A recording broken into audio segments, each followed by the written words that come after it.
కార్తీక మాసం చివరి రోజైన అమావాస్య రోజు ఎప్పటిలాగానే పోలి అత్తగారు ఉదయాన్నే నలుగురు కోడళ్లను తీసుకుని నదీ స్నానానికి వెళ్ళింది. పోలి ఎప్పటిలాగానే ఇంటి పనులన్నీ చకచకా చేసేసి దీపాలు వెలిగించింది.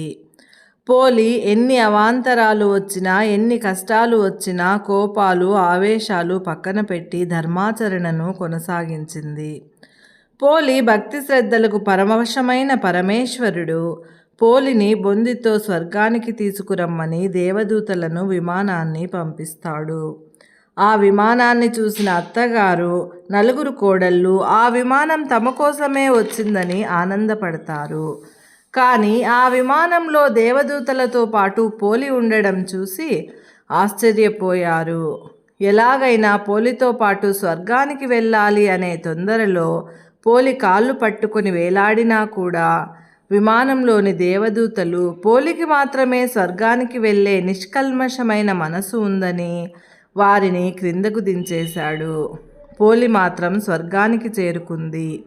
కార్తీక మాసమంతా నిష్కల్మషమైన మనసుతో కోపతాపాలను, అసూయ ద్వేషాలను పక్కన పెట్టి భక్తి శ్రద్ధలతో దైవారాధన చేసిన పోలికి మాత్రమే స్వర్గానికి వెళ్ళడానికి ఆ పరమేశ్వరుడు అనుగ్రహించాడు. భగవంతుడు నిర్మలమైన భక్తిని, ఆపదలో ఇతరులకు సహాయం చేసే గుణాన్ని మాత్రమే కోరుకుంటాడు. ఆడంబరాలు భగవంతునికి అవసరం లేదని పోలి స్వర్గం కథ ద్వారా మనకు తెలుస్తుంది. పోలి స్వర్గానికి చేరుకున్న సందర్భంగా భక్తులంతా పోలిని తలుచుకుంటూ కార్తీక అమావాస్య రోజు అరటి డొప్పల్లో దీపాలు వెలిగించి నీటిలో వదులుతారు. కార్తీక మాసమంతా దీపాలు వెలిగించని వారు కూడా ఈ అమావాస్య రోజు 60 ఒత్తుల దీపాలు వెలిగించి నీటిలో వదిలితే కార్తీక మాసమంతా దీపాలు వెలిగించిన పుణ్య ఫలితం దక్కుతుంది.